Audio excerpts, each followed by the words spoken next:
Hi friends, எல்லாருக்கும் வணக்கம். எல்லோரும் எப்படி இருக்கீங்க? நம்ம வந்து பார்த்திங்கன்னா நம்ம சேனலில் லாங் வீடியோ போட்டு ரொம்ப நாள் ஆயிடுச்சு. இதுவும் பார்த்திங்கன்னா ஒரு 4 to 5 மினிட்ஸ் தான். அதுக்கு மேலே பார்த்திங்கன்னா வீடியோ எடுக்க முடியல என்னால். ஏன்னா வெளியில் பார்த்திங்கன்னா நிறைய வேலை வந்து போயிட்டுருக்குது. ஒரு மாதத்துக்கு மேலேயே வந்து வேலை போயிட்டுருக்குது. இங்கே நம்ம கோயம்புத்தூரை பொறுத்த வரைக்கும் தண்ணி பிரச்சனை அதிகமாகவே இருக்கும்.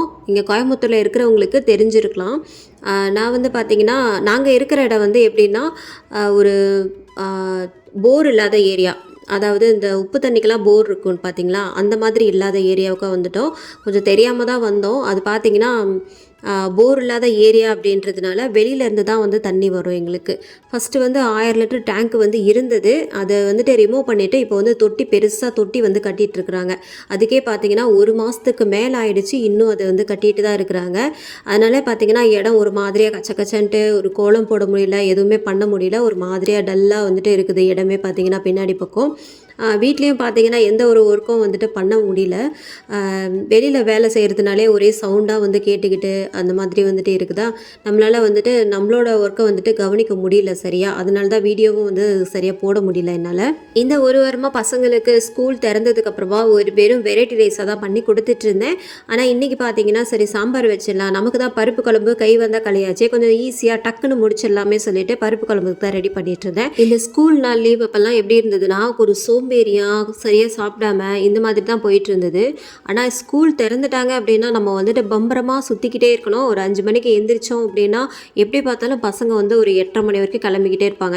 என்னோட பசங்க வந்து பெரியவன் வந்து 7:30 மணிக்கெலாம் கிளம்பிடுவான். சின்ன பையன் வந்து 8:30 மணிக்கு தான் போவான். அது வரைக்கும் நம்ம வந்து ஓடிக்கிட்டே தான் இருக்கணும். இன்னும் ஹஸ்பண்டு கட்டணும் அப்படின்னா எப்படி பார்த்தாலும் ஒரு 4 மணிக்கு எழுந்திரிச்சா தான் சீக்கிரமாகவே நம்மளால் வேலையை வந்துட்டு முடிக்க முடியும். அப்படி இல்லைன்னா கொஞ்சம் லேட் ஆகிடுச்சுன்னா அவ்வளோதான். அவங்க வந்துட்டு எனக்கு டைம் ஆயிடுச்சுன்னு காலில் சக்கரத்தை கட்டிட்டு பறந்துட்டு இருப்பாங்க. அதனால் கொஞ்சம் சீக்கிரமாக எழுந்திரிச்சிட்டோம் அப்படின்னா டக்குன்னு வந்துட்டு வேலையை முடிச்சிடலாம். கொஞ்சம் சோம்பேறிப்பட்டு தூங்கிட்டோம், அவ்வளோதான், முடிஞ்சு போச்சு. இன்றைக்கி வந்து ஒரு சிம்பிளான ரெசிபி தான் வந்துட்டு உங்களுக்கு வந்துட்டு சொல்லி காட்ட போகிறேன்.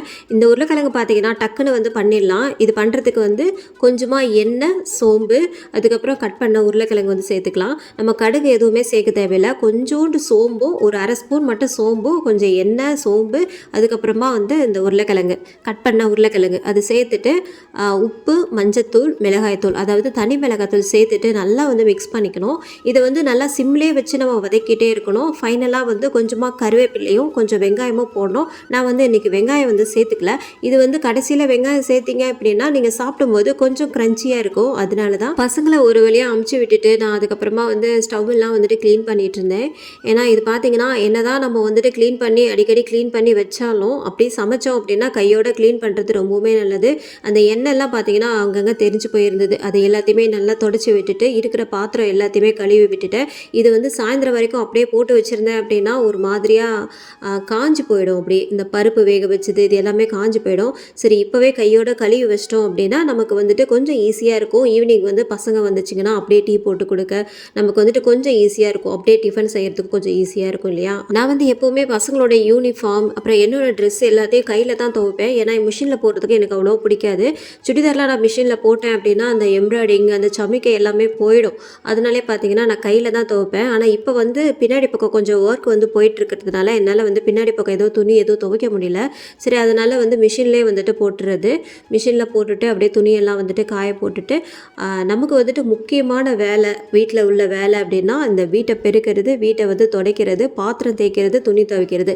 இந்த வேலை வந்து காலையிலே முடிஞ்சிருச்சு அப்படின்னா ஈவினிங் வந்துட்டு ஃப்ரீயாக ஆகிடும். முக்கியமாக வந்து இந்த துணி மடிக்கிறது அதுவும் சேர்ந்து போச்சு அப்படின்னா அவ்வளோதான். நம்ம வந்து அதை மடிக்கவே முடியாது. நான் நிறைய தடவை அவஸ்தைப்பட்டிருக்கேன். ஏன்னா எங்கள் வீட்டை பொறுத்த வரைக்கும் எல்லார் துணியும் நான் மட்டும்தான் மடிச்சாகணும். யாருமே வந்துட்டு மடிக்க மாட்டாங்க. எனக்கு ஹெல்ப்புக்குன்னு வந்துட்டு யாருமே கிடையாது. நம்ம வந்துட்டு துணியை மடித்தா தான் உண்டு. பசங்களுக்கு மட்டும் உருளைக்கிழங்கு பொரியல் பண்ணி இந்த பருப்பு குழம்பு வச்சு கிளறி கொடுத்து விட்டுட்டேன். ஆனால் எனக்கு பார்த்தீங்கன்னா அந்த சாம்பார் வச்சாலே கொஞ்சம் எக்ஸ்ட்ரா ஏதாவது இருந்தால் தான் அந்த சாப்பிட்றதுக்கே எனக்கு கொஞ்சம் பிடிக்கும். வேறு ஏதாவது காரக்குழம்பு அப்படின்னா வச்சுக்கோங்களேன், இந்த சைட் டிஷ் வந்துட்டு எதுவுமே தேவையில்லை. ஒரு அப்பளம் இருந்தால் மட்டும் போதும். ஆனால் அந்த சாம்பார் வச்சா மட்டும் என்னன்னு தெரில, சைட் டிஷ் நிறைய வந்துட்டு கேட்குது. எங்கள் வீட்டில் நான் மட்டும் இல்லை, எல்லாருமே அப்படி தான். இனிமேட்டு பார்த்தீங்கன்னா இந்த சேனலில் லாங் வீடியோ மட்டும்தான் வரும், வ்ளாக் மட்டும்தான் வரும். ஏன்னா ரெசிபி வீடியோ வந்து தனியாக நான் வந்துட்டு அப்லோட் பண்ணலான்னு இருக்கேன். அந்த சேனல் வந்துட்டு நான் லிங்க் வந்து டிஸ்கிரிப்ஷனில் கொடுக்குறேன், கண்டிப்பாக செக் பண்ணி பாருங்கள். இந்த வ்ளாக் எடுக்கிறதுனால உங்களுக்கு வந்துட்டு ரெசிபி வந்துட்டு என்னால் கொடுக்க முடியல. அதனால் ஷார்ட் வீடியோ மட்டும் தனியாக வந்துட்டு உங்களுக்கு ரெசிபி கொடுக்குறேன். இந்த வ்ளாக் வந்து உங்கள் எல்லாருமே பிடிச்சிருக்கும்னு நினைக்கிறேன். அடுத்து ஒரு நல்ல வ்ளாகில் பார்க்கலாம். அது வரைக்கும் பாய்.